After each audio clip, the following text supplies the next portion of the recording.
Hey Gators and sports fans, get all your Gator talk, news, analysis, and opinions on the PodUp with Matthews in the Morning podcast. Find us on your favorite podcast platform or watch us on Facebook Live between 8 a.m. and 9 a.m. every weekday. PodUp, because we are Gator fans. So say it's great to be a Florida Gator.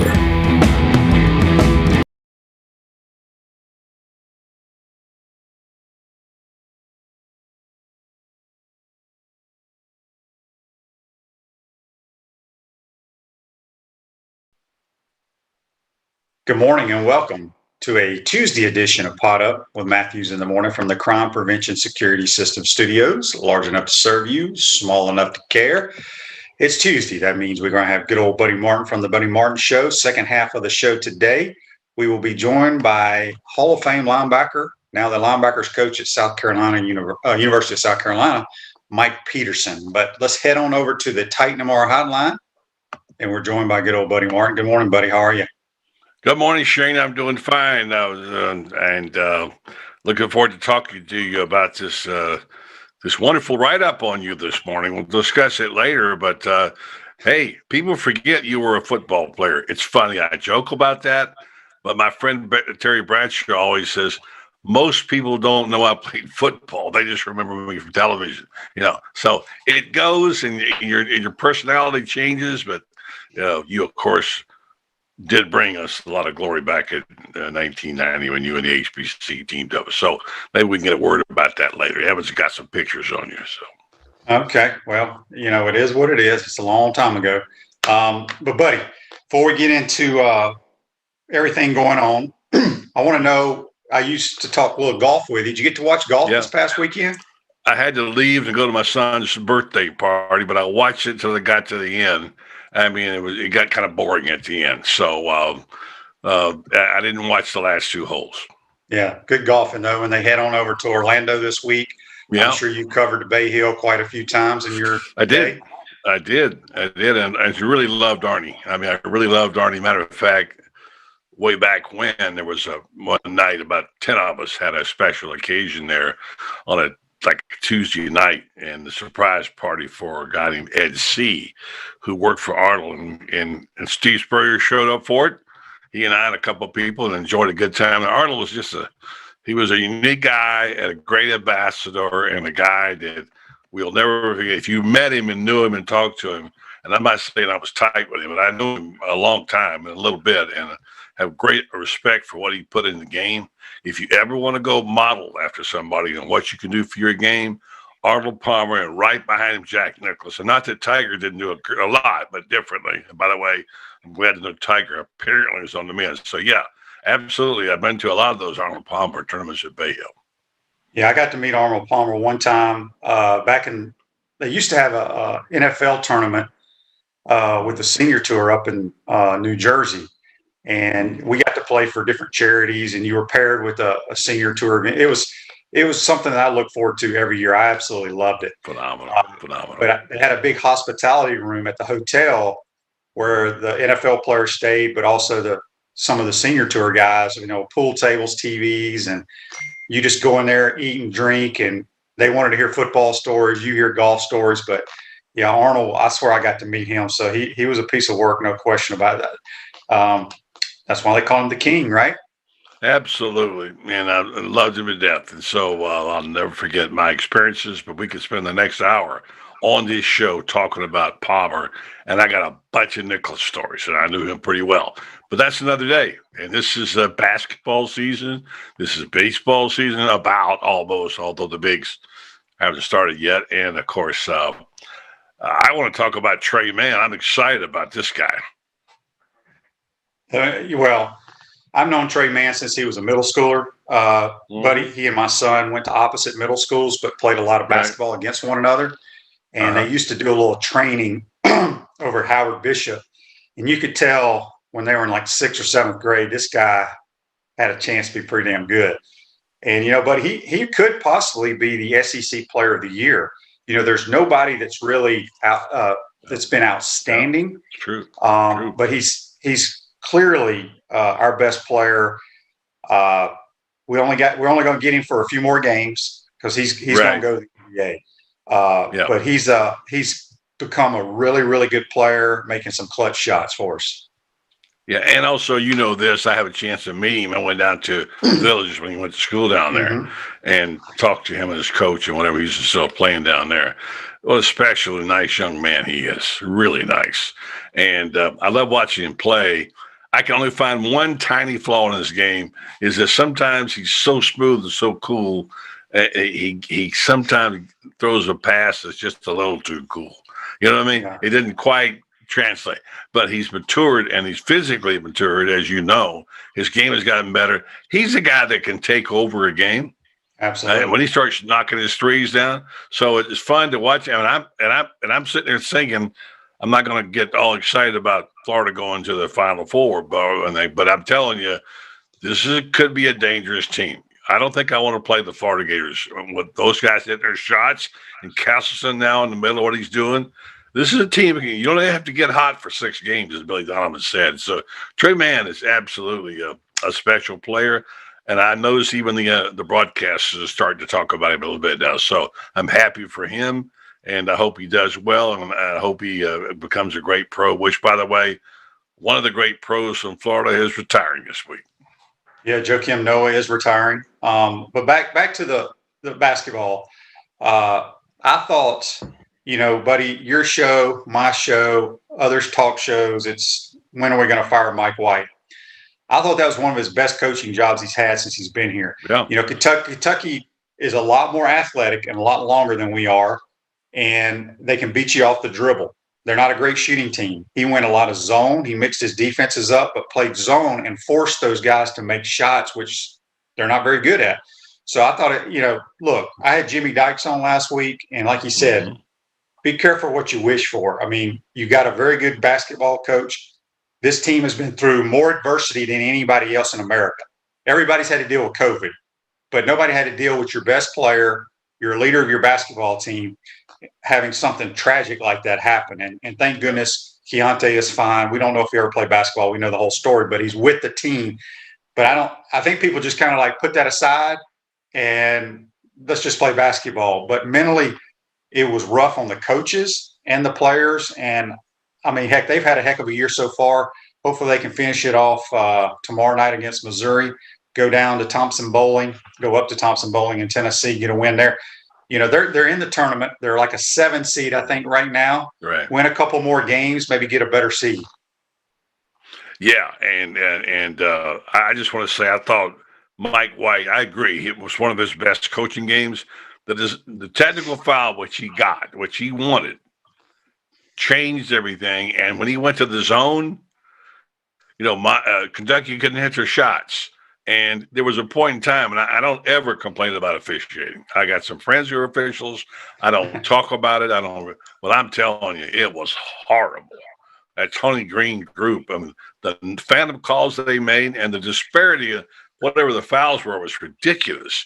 Now, Florida didn't help it. They turned it over 9 out of 11 times. But still, if the officials had been sort of even, they'd have been up by 10, by then.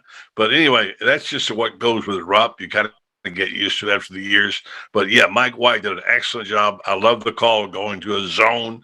And I think they played well enough to finish it off and showed us, look, we've been around a while. You don't get too many wins in Lexington. That was a nice one. Yeah, and we got a Facebook Live here brought to you by Mellon Law, the only official law firm partner of the Florida Gators. Bill says, fire Mike White is ridiculous. The dude played 3-quarter half-court traps, 3-2 zone that morphed to man, all within one possession. The dude knows his stuff. He does. I mean, he mixed it up very well, kept Kentucky off balance, and, playing. I mean, let's be honest. They're more athletic and longer, like I said, than we are. Sure. So play zone, force them to make shots, which Kentucky's not a great shooting team. Of course, Bill says the officiating was criminal. Yeah. Anytime you go to Rupp Arena, that's going to happen. Yeah, and by the way, there's about 3 themes that wear me out on this show, just like you. One of them is the Mike White idea. Are you people stupid? Go talk to basketball people and talk to them about this guy. All right? Okay, he's not Billy Donovan and not supposed to be. but he's a very good coach and a good recruiter and a good person. And I'm tired of when people go on my show and start knocking, I say goodbye, go someplace else. I don't want to hear it anymore. And that there's two other things I want to mention or themes like that, but we'll stop there that you comment. I wanted to say there's three things on my show I'm sick and tired of. Yeah, no, I agree. I think I mentioned to you, buddy, or maybe it was somebody else on my show. I heard or read on another show or on Twitter that there are 9 head coaches that have taken their team to 4 consecutive NCAA tournaments, I read that, which now it's getting ready to be the 5th. Right. Mike White was one of those 9. Okay, in all of America. So he's doing a tremendous job. And anyway, let's just say 2 more things we can comment on later. I want to talk about that. I want to talk about this idea of Mullen can't recruit. I'm sick of that. And then I want to talk about. Well, let's deal with that first. It doesn't matter because I mean the transfer portal has more than taken the place of recruiting. I get it; they don't get all the 5 stars. You and I have had this conversation at least 20 times on your show. Okay, I'm just tired of that conversation, aren't you? Oh, just, buddy, it wears me out. And here's the deal about the Coach Mullen can't recruit. And I'll stand by this till the day I die. Okay. Florida is not on an even playing field when it comes to recruiting. And we've talked about this a million times. We are one of there are schools that aren't even major schools that have better facilities than we do. Yeah. Now people say, well, why does that matter? It matters a little bit when you have a list of pros, you have a list of cons. Okay. When you look at the Alabamas, the Clemsons, the Georgias, Ohio States, LSUs, the teams that we are competing against in recruiting, every one of those schools have unbelievable facilities. Okay. So if little Jimmy, little Buddy Martin, grandson Buddy Martin is looking at all these schools, take your Gator red, orange and blue glasses off, and you're saying, okay, all these schools are very good in football, got great fan bases. Some are better academically, others. Players don't really care about the academics, honestly. So if I can go and have this unbelievable facility to basically be in 24 hours a day, if I need to be in it, yes, that's going to help you. Okay. The other thing is when a coach comes and sits in your living room, and well, you can't do that right now, but when back to normal. Well, you could, yeah. Yeah. When you go sit in their living room, okay, you can do everything you possibly can do legally to want that kid to be a Florida Gator. Okay. When it comes down to signing on the dotted line, it's a 17, 18-year-old kid that's going to make up his mind where he wants to go play football. Okay. I don't know what people want. A kid should choose my fire alarm. I guess I got to change the batteries. Yeah. I hear you there. Yeah. So, it just blows my mind and it irritates me because a kid's going to choose to go where he wants to go. It really has nothing to do with recruiting in my opinion. So, well, I agree with you. And it's just one of those things that people have got to have something to whine about. And then there's the other thing. My grandson knows about this. He makes some bots of these little things that you're just going to have to unplug it or let it go because it's going to just pretend it's a bird. Don't worry about it. And there's always these characters want to come in and stir things up, and they have able to do this now. And I'm sure we can get an explanation from Evan. These bots that come in and try to stir things up like they do in politics. You always hear these themes. And the last one, the latest one is Emory Jones can't pass the ball. Now, I went on the line last night and made a kind of a stupid question on purpose to Dan Mullen just to say, what do you say about people who say Emory Jones can't pass? It didn't come out exactly right. And he probably thought I was an idiot, but that's what I meant when I said. And I wanted to get a response from him to see what he would say because I know he gets tired. Shane, you and I have talked about it at least 7 or 8 times. We understand. It's got Kyle Trask. He throws a different ball, right? Just like you threw a different ball than, say, Doug Johnson or whatever. It's a different kind of thing. And we talked about 98-mile-an-hour fastball versus taking something off. You had a great touch on the ball. You and Trask were very similar in that regard. Would you agree? Your ability to get the ball in one of the zones and drop them in there, and let your receivers go make a play, right? So this idea that he can't pass, and I've seen it online a number of times, is a joke. So there's three things I'm tired of this morning. Yeah, and so what did Coach Mullen get upset with you at the presser, buddy? He here's his comments exactly. I got him down here because he really wasn't so much upset with me, and he made a comment about, well, I don't know where that's coming from. It must be some guy on who's watching practice who knows more than I do about quarterbacks. I don't see that, and he said, here's a quote. He said, I said, are you confident in him? And of course, I wanted him to say it. He said, I feel great. He's got a cannon for an arm. I mean, he's got a cannon for an arm. So I don't know who would say that, I guess. Maybe there's somebody out at practice watching practice is more expertise at quarterback than me. That's letting you know these things, but I'm pretty confident in what he can do. So he wasn't happy about it. Yeah, well, I'll say this. Emory does have a tremendous arm. He's got a better arm than Kyle does. Now, that doesn't mean you're a great thrower. No, time will tell. I personally think Emory is extremely athletic. He can make all the throws. Now, they may not all be accurate.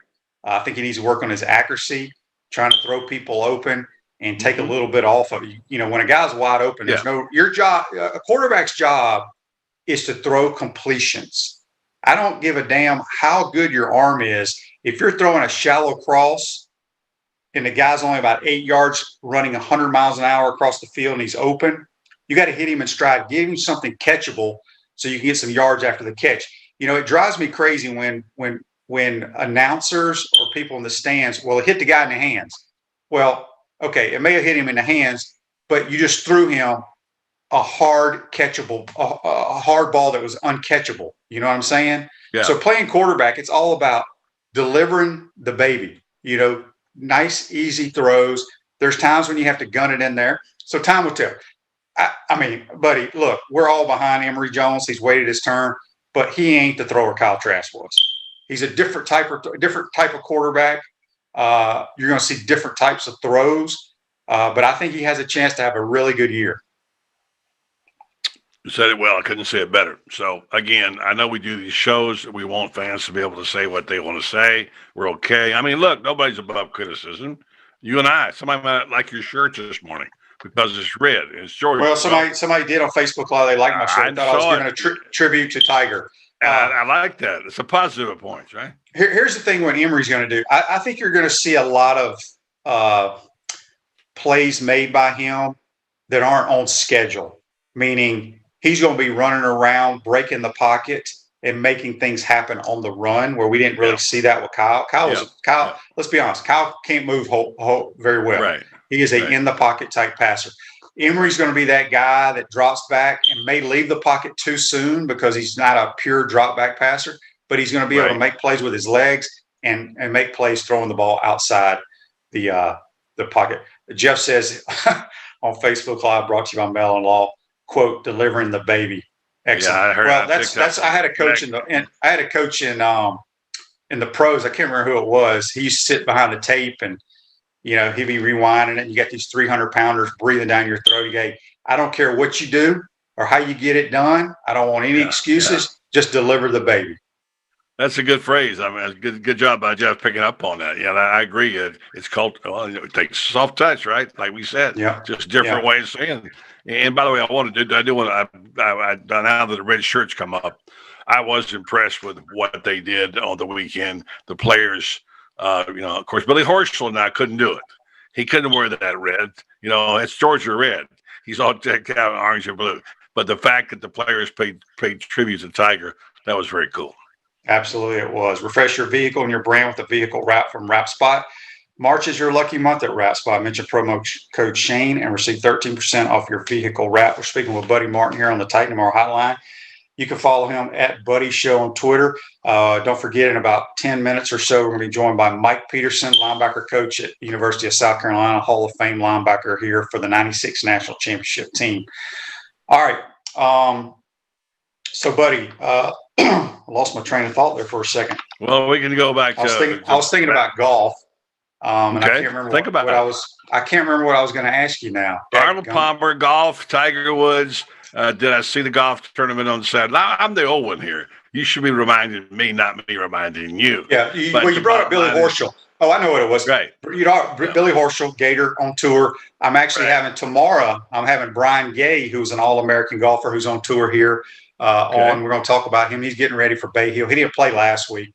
He's getting ready for Bay Hill and TPC. So next 2 weeks, good golf, no doubt about it. Florida swing, man. That's what it is. And I'm glad to see the players back where it belongs, which will be fun. And I feel, I mean, these young stars, and you and I have discussed, there's plenty of them out there.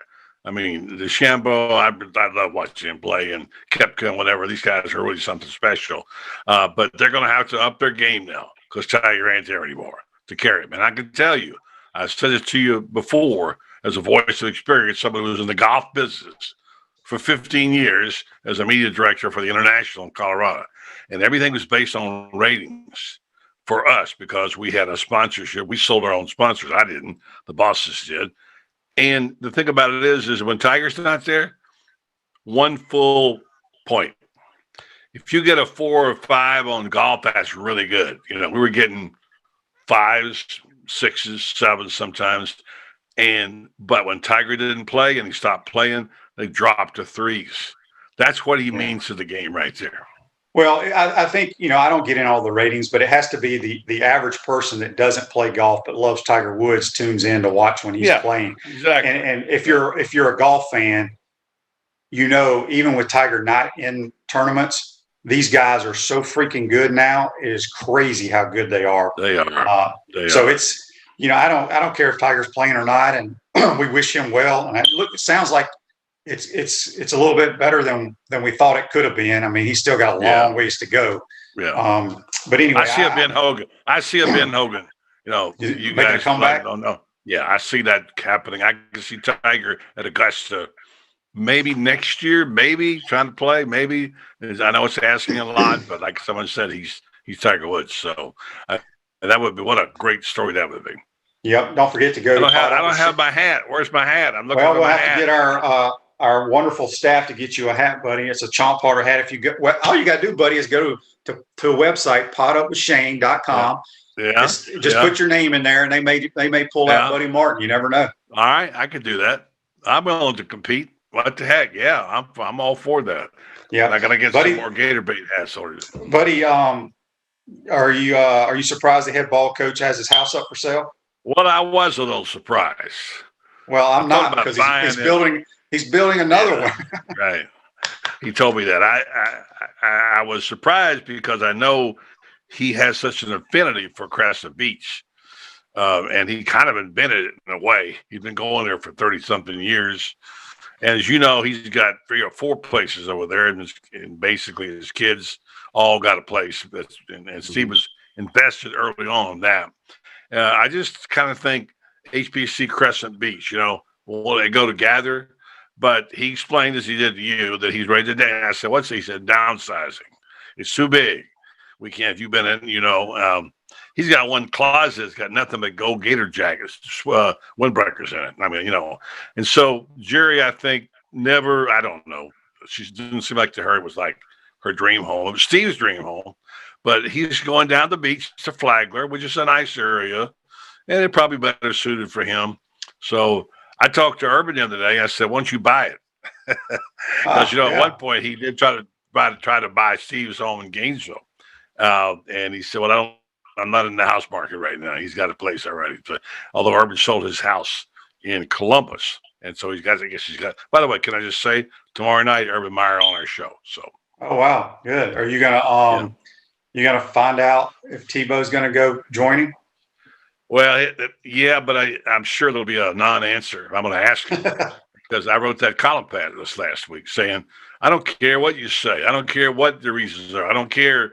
I mean, the fact is, it's the right thing to do. He belongs as a Jaguar.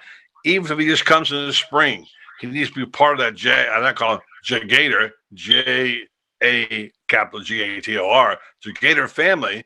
And if we put him and Urban together, then they're going to get the HBC to come up as a consultant once a year. Then they're all together, right? All one big happy family. Yeah, that would be interesting. There's no question about it. I'm anxious to see what Tim decides to do. People think he's going to be a coach or something. There's no way he's going to be a coach. Absolutely no way. He's not. But he could be a consultant, and he's got another commitment in life.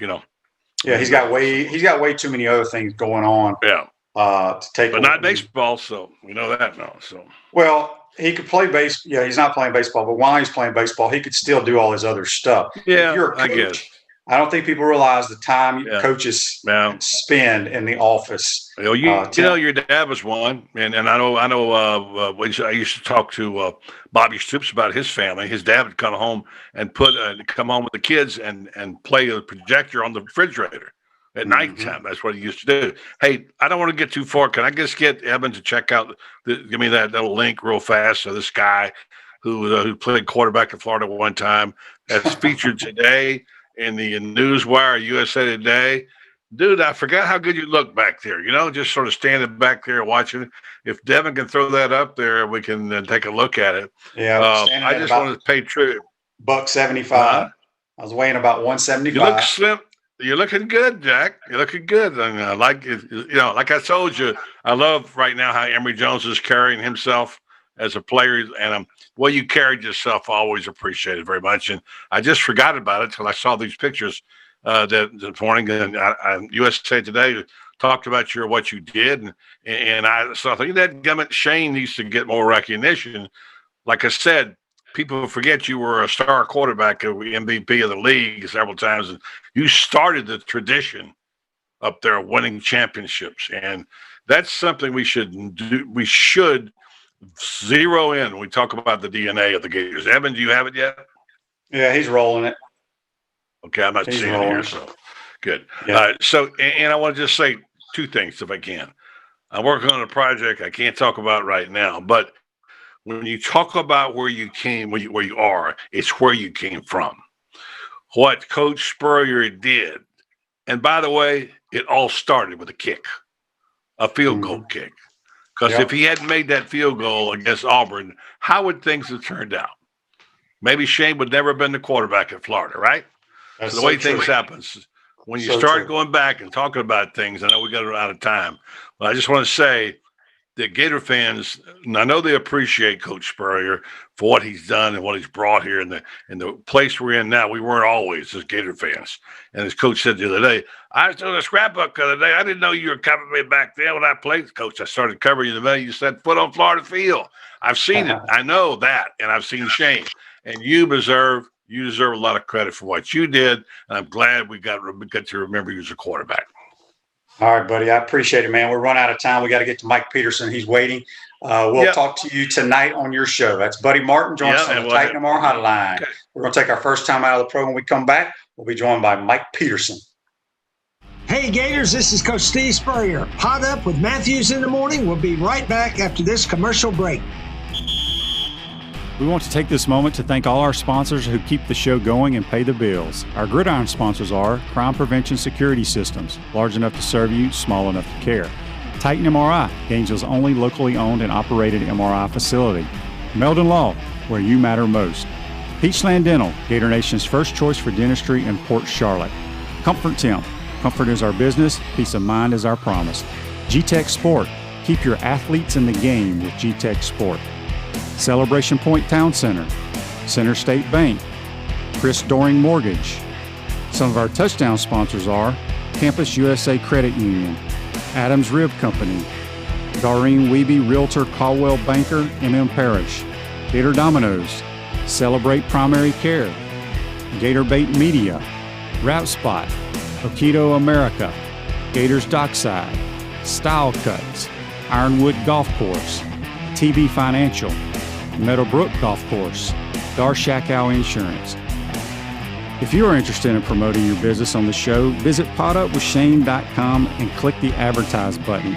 Again, thank you to all the great businesses that support the show. If you like what we are doing here, make sure to follow us and support the businesses that support us.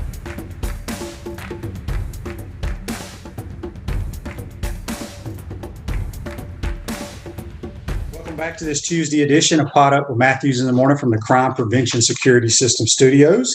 Celebration Point's where the Gators go to celebrate with premium brands like Bass Pro Shop, Nike, Sensei, Dave & Buster's, opening soon Prime and Pearl.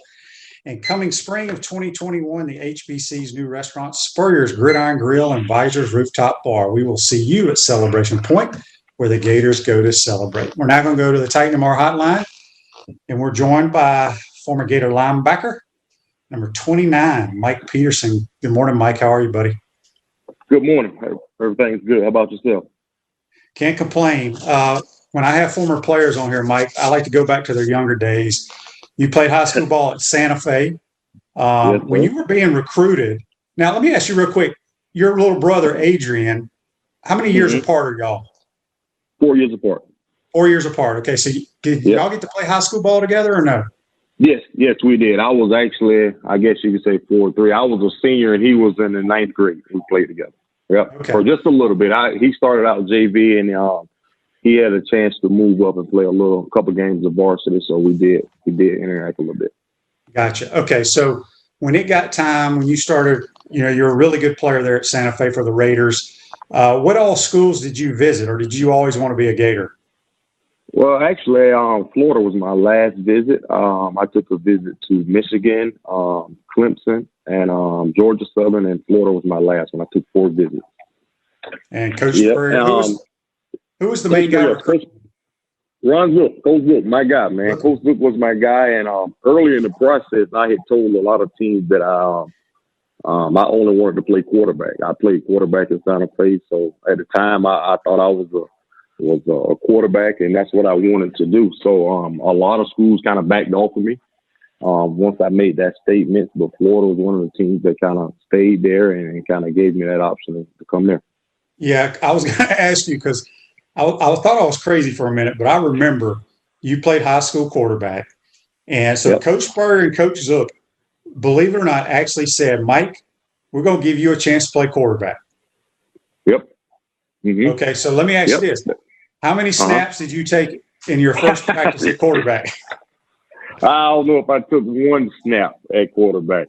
Ron Zook was a defensive guy. He was recruiting me. I know I was saying quarterback, and in the back of his mind, I know he was like, yeah, you're going to be a defensive guy.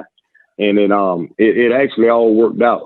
Two older guys got into a little situation there. They, got kicked off the team, not to get all into it. So we was short at the linebacker or that Gator back position. And he said, you can sit over there and wait your turn at quarterback, or you can come over here and compete to play now. And to me, that was an easy decision. So the rest was history.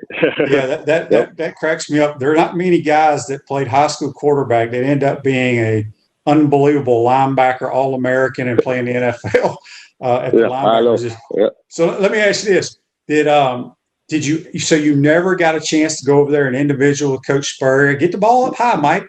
Take your steps and let it go. I think I might have went over there maybe 2 days, maybe. I don't even remember.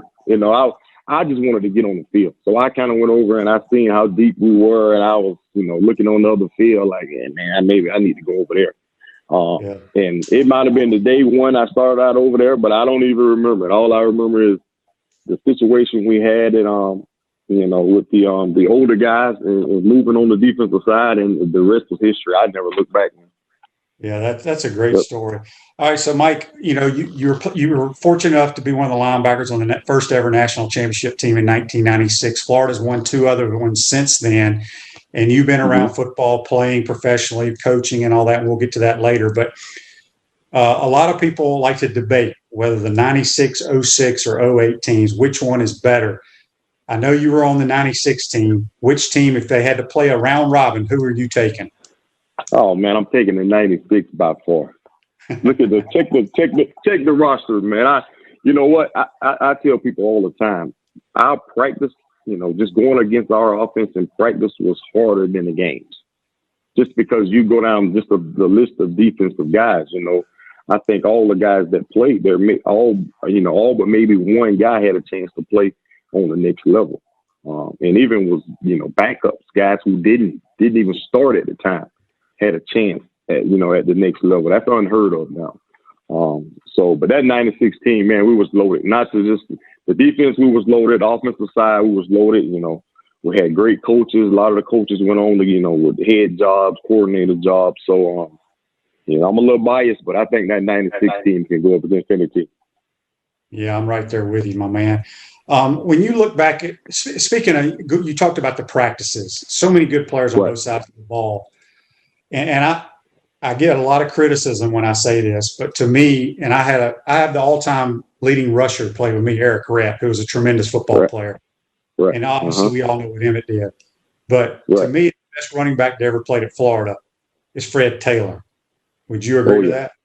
I would agree, hands down, the best. I'm talking, and, you know, Fred is a good friend of mine. So, you know, I'm talking speed and power and vision.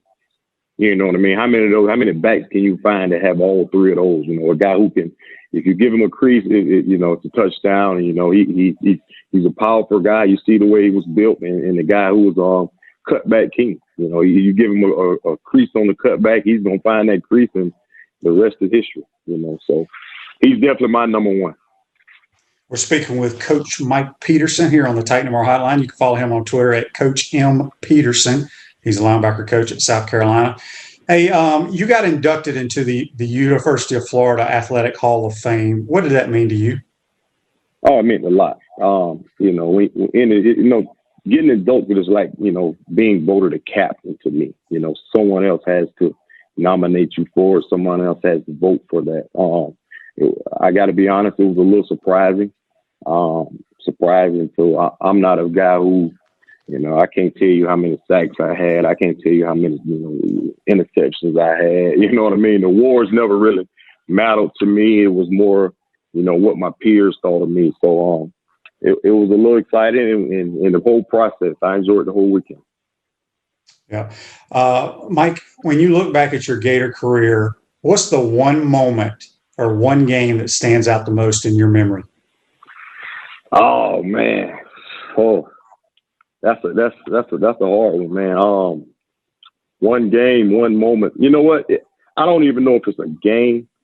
I think the hanging out in the locker room with the players, you know, hanging out in the dorms with the players, that's probably the relationships that you formed in college. I think that's the one thing that I remember the most, and probably the one thing that I miss about college football. You know, I actually tell my guys here, you know, some of these friends and some of these teammates you have now, you're gonna remember these guys the rest of your life. You know, some of these guys they're gonna actually be in your wedding. You know, they're gonna be the guard dads to some of your kids. So I think the relationships and the hanging out in the locker room, you know, the time away from football, that's what I remember more so than any game, any sack, you know, big play that I made there. Do you think, you know, I'm glad you brought that up, because I've said, I feel like the bond and how teams get along with one another has kind of gone away because there's no athletic dorms. I want to say you may have lived a year or two in Yon Hall and they shut it down. Yep. But don't you think that it would be much better for you guys now, you being a college football coach, if everybody lived in a dorm? Yes. I'm kind of torn between that, because I get it. You know, you don't want to just separate them away from normal students, but I'm thinking maybe even the first year, maybe the freshmen have to live in a freshman dorm with all football players. You know, that's kind of where you building that team bond. You kind of and you building those relationships. I think a lot of times when you put them with the regular students, sometimes you can get lost in the shuffle. And, you know, you got to remember now our schedule is a little different from the normal student. So I get the argument that they have, but we're not normal students once we go to, you know, a college. It's totally different. There's no question about that. Mike, you get drafted by the Indianapolis Colts out of Florida. You play there, and you play for the Jags, and you play for the Falcons. Had a long, long career, tremendous linebacker. Do you, you know, everybody asks me this. You played for 3 different franchises. I played for 6, and I basically sat on the bench for most of those. But do you have a favorite out of those 3 that you enjoyed playing the most? I can't say it out of my mouth. I do, but I can't say it out of my mouth. You know, I love my Colts fans. I love my Jags fans, and definitely love my Falcons fans. So I don't want to upset nobody, but each 3 teams there, each 3 was a little different for me. So Indianapolis was kind of like young kid from Florida, first, you know, drafted, you know. So I'm always going to love the Colts. The they went out on a limb and drafted me, so I'm always going to feel some type of way there. Then going to Jacksonville, you know, that was like playing in front of your family, playing in front of, you know, old fans. So that was a unique situation. And then going to Atlanta, I was an older guy. You know, I got a chance to play in actually a bigger market. You know, start my coaching profession as I was grooming some of the young guys, and play up under a guy, you know, Mike Smith, who was the D coordinator in Jacksonville, who became the head coach there. So I got a chance to, you know, just learn different things. But so each team was a little different. So I grabbed a little piece from all three spots, man. So I say all of that. I still can't say which is the best. If you ask me Jags fans, I'm gonna tell them. If you ask any Colts fans, if I'm around them, I'm gonna say with Colts, and the same thing with the Falcons. Hey, so you were there with Peyton, correct? Correct. Talk real quick. Just, I mean, did you know right away when you became his teammate how special he was? Oh yeah, and I tell some of my guys now, man. I learned so much from Peyton. You talking about the ultimate professional. You know, the way he practiced. And I went there the year I went there. It was his second year there. They had a terrible year the first year. So you talking about a guy that's coming off of a bad season, but the way he prepared for a game was like I still haven't seen it. The way he, you know, just, you know, game day, you know, him and Marvin and even Reggie Wayne, when he got there, they would get to the stadium so early and just go through, you know, just signals and just run routes and the way he approached practice. So I gained so much from him, and he was a real dude. You know, I tell him all the time. I tell people all the time. Now you got the football Peyton, and then you got the outside Peyton. Now the football Peyton is straight business. Now the regular Peyton is, you know, when I say he's a dude, he was a prankster. You know, Peyton, he played all the jokes in the locker room, but he was a real dude where you could talk about, you know, just life or whatever thing. That's what I kind of grabbed from him. You know, just another thing that I grabbed from him. But Peyton was the ultimate pro, man. And, you know, he's the ultimate pro. Did you give him crap about how he never beat the Gators? Every day, all day. I tell him all the time, man. I see him now. I tell him the same thing. You can win all these games, but you never beat the Gators, baby. So just kind of make sure you remember that. At Chris Doring Mortgage, they do mortgage lending right, helping home buyers throughout Gainesville and North Central Florida. Call Chris Doring Mortgage today, 352-244-0840. A few more minutes here with former Gator linebacker Mike Peterson. All right, so you hang up your eventually you retire from the NFL. You take a couple of years off, I guess, and then you want to get into coaching. You start as a strength coach here at the University of Florida, I guess, under Coach Muschamp. Correct. While you were playing in the league, was it something that you always thought about? Hey, man, I might want to be a coach one day. Probably, I think I want to say, Shane, probably my last 4 years. You know, I started, you know, leaning towards it. That was my Atlanta time. You know, then at the time I was kind of tutoring some of the young guys, some of the young linebackers. They was drafting linebackers there. And, you know, I had a good experience with Coach Smith, Mike Smith. He used to actually make me get up in front of the team and, you know, install the defense. You know, and I got in that role and I was, you know, kind of like, man, I like this. Yeah, I feel like I can do this. And then that's when the learning started. Okay, let's learn this. Let's pick this up from this guy. Why do we do this, coach? And, you know, why do we do that? Shouldn't we do this? And, you know, the rest is history. I was lucky enough. Actually, how it happened, Shane, is I went back to school. I went back and finished my undergrad. That's right. That's right. I promised my grandmother that I would finish it. And, you know, she held me to it. So every time I seen her in off season, she used to nag me, man, Mike, when are you going to get your degree? So, you know, I kept my word. I went back, you know, Coach Muschamp, he gave me the opportunity to be an intern coach the first year. So I was able to hang around and tutor some of the young linebackers. And the following year, he hired me in the weight room. And the rest is history. When he came here, you know, he offered me a job to coach the outside linebackers, and that's where I'm at now. Yeah, speaking of being at South Carolina, obviously you went there with Coach Muschamp. He was let go. Shane Bieber decided to keep you. Did you think about possibly going somewhere else, or did you want to stay there at South Carolina? You know how it is. You know, my deal was up. I didn't know. You know, that's kind of it's kind of like when you're a free agent as a player. You know, you get that same feeling. You know, of course, you want to stay here, and you don't want to have to move your family. And then it's, you know, where do I go? You know, am I gonna get the opportunity again? So on. And Coach Beamer did a great job. You know, he brought everybody in and you know, spoke with him about, you know, what he thought about him, and he actually offered me the job to come back. And I was thrilled. And he accepted it, and we're moving forward. Now I gotta ask you this. Talk to me. I'm trying to think of how many times now that you've been coaching linebackers for South Carolina, you've coached against the Gators in the swamp. How weird is that? Man, you know, you would think I would get over it and it would be okay by now, but it's still it's different. It's different. Once the game kick off and, you know, it's football and you get to coaching your guys, you know, I'm fine. But that early, that warming up and going to the visitor sideline is still a little weird for me. The first year you were back on the sidelines, did you almost go back in the wrong tunnel?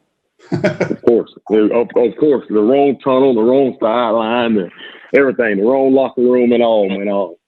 You know, everybody teased me about it, but I once they kick the ball off, man, I get over it, and it's still football. Yeah, Mike. A few more questions for you. You have the Mike Peterson Foundation. You do a lot of charity work, especially in your hometown of Alachua. Talk a little bit about what that means to you.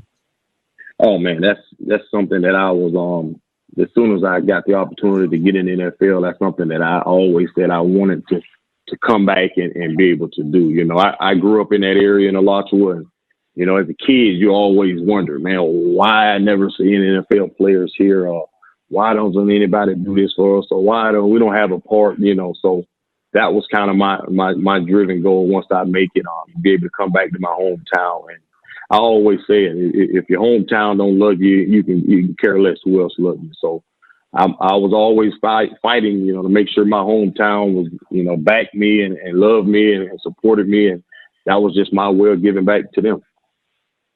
Yeah, you've done a great job with that. Those folks up there in Columbia miss the head ball coach? Oh, yeah, he still pops around, man. Yeah, he still pops around. You know, Coach Spurrier, you know, you never know when he's going to pop in the building. So he'll pop around, and I hear he hangs out at a couple golf courses here, you know, a couple sites. They hear him in town, but you know, he's still a legend. Same way he's a legend in Gainesville, he's definitely a legend up here in Columbia. Yep. So the last thing before I let you go, I ask all the former players when they come on my show, you got to have a good head ball coach story for us. Head ball coach. I know you probably heard them all, man. The one that I probably remember is, you know, when the player mess up, you know, you get a player mess up and the assistant coach may be getting on him and, you know, coach, hey, coach, it's our fault. It's our fault.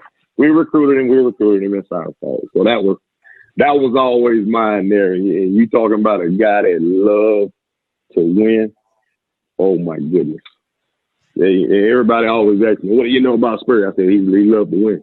He tried to win every drill, every period in practice, and I kind of carried that over. I tell my guys, let's go win every period, every drill. Yeah, there's no question. There's nobody like him. Oh, I got one more thing. With you playing as long as you did in the league, Mike, you know, and there's a lot of coaches that coach, whether it's in the pros, and I'm sure you may have had them. I know I did. That didn't play the position that they're coaching. Right. How important in your mind, now that you've been coaching for a while, how important in your mind is it that you've played that position at the highest level you can play to be able to coach linebackers? I guess what I'm trying to say is, could Mike Peterson be as good a coach coaching defensive line? Yeah, I think so. I don't want to, what's the word I'm looking for? I don't want to, talk down on a coach that's coaching a position that he didn't play. I think it's a little advantage when you played it. When you play the position and you're trying to teach it. It's some things when you play the position or you played at the highest level. Sometimes it's X's and O's talk. A lot of coaches they just talking X's and O's. I like to talk on actually what can really happen. You say go through this guy. Well, coach, I'm gonna end up on the outside. I'm gonna end up on the inside. I'm not gonna go through this guy every time. So it has its advantage. Sometimes it may have its disadvantage. Sometimes you have to humble yourself, and the way you've been taught all your years may not be the way the head coach or the D coordinator want to run the defense. So I think that's a big thing for a lot of guys that's played in the league is humbling yourself and saying the same thing that Coach Beamer's saying. Me saying the same thing that Coach Clayton White is saying. Saying the same language and believing in him and trusting in him and backing whoever's at top. Whether you like that guy, you care for that guy, you think what he's saying is right, it doesn't matter. You have to back that guy and get yourself in line and humble yourself, and then you'll be able to move along. And that's with anything, man. Well, Mike, that's just how I feel. Yep, I'm with you, brother. I appreciate you taking the time. One of the greatest linebackers we ever had here, doing a tremendous job for South Carolina. We wish you guys a lot of luck this year, except for one game. I got you. I understand. Where is the game this year? It's going to be in Columbia, right? Or did we come up there? Man, that's a good question. I know, man. I try to forget that and wait till it get a little closer, man. Well, anyway, buddy, be safe. Nonetheless, man. Be safe, and we'll talk to you soon, bud. All right, thanks, Shane. Take care, man. Yep, that's Coach Mike Peterson. Join us on the Titan Tomorrow Hotline. We're going to come back, and we're going to wrap up this Tuesday edition. If you're watching and listening to PodUp with Matthews in the Morning. We want to take this moment to thank all our sponsors who keep the show going and pay the bills. Our gridiron sponsors are Crime Prevention Security Systems, large enough to serve you, small enough to care. Titan MRI, Gainesville's only locally owned and operated MRI facility. Meldon Law, where you matter most. Peachland Dental, Gator Nation's first choice for dentistry in Port Charlotte. Comfort Temp, comfort is our business, peace of mind is our promise. G-Tech Sport, keep your athletes in the game with G-Tech Sport. Celebration Point Town Center, Center State Bank, Chris Doring Mortgage. Some of our touchdown sponsors are Big Mills Cheesesteaks, MB Listing, Cornerstone Financial, McDonald's of Gainesville, My IT Masters, Gainesville Neon and Signs, 84 Lumber, Tropical Smoothie Cafe, Chick-fil-A on Archer Road, Avra and Smith, Dowling Signs, Chomp Carter Apparel, Ruse Ogra Agent, State Farm Insurance, Silver Cube Billiards and Sports Bar.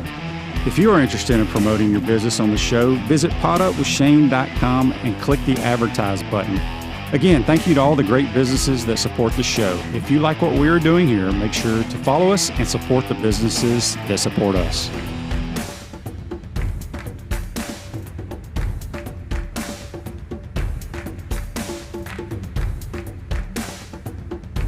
Welcome back to this Tuesday edition of PodUp with Matthews in the Morning from the Crime Prevention Security System Studios, large enough to serve you, small enough to care. At Center State Bank, we put business first. We are the largest community bank in the state of Florida and understand that small businesses need a community business partner that they can rely on. Center State has 4 convenient Alachua County locations to serve you better. Center State Bank, member FDIC. We want to thank Buddy Martin from the Buddy Martin Show for joining us, and of course, Hall of Famer Mike Peterson, who's now the linebacker coach for the South Carolina Gamecocks, for joining us on the Titan MR Hotline. I want to get to This Day in Sports, which is brought to you by our good friends at Comfort Temp. Comfort is our business. Peace of mind is our promise. This month, get a free annual maintenance plan with every residential duct cleaning purchased, $199 value. Service department's open 24 hours a day, 7 days a week. This Day in Sports, back in 1962, Philadelphia 76ers center Wilt Chamberlain scores 100 points, the most ever by an NBA player in a single game, during the Warriors' 169-147 win over the New York Knicks in Hershey, Pennsylvania. 36 of 63 from the field, 28 of 32 from the free throw line. So that's brought to you by our good friends at Comfort Temp. Make sure you follow us on Facebook, YouTube, Spotify, Apple Podcasts, Google Podcasts, all that good stuff. Make sure you tune in tomorrow as well. Got a good show lined up. We'll have JC. We'll have our Peachland Dentistry picks. And we'll also have another Hall of Famer on the PGA Tour, Brian Gay. You're watching and listening to PodUp with Matthews in the Morning. Today's show's a wrap, brought to you by Wrap Spot. Take care, folks. See you tomorrow.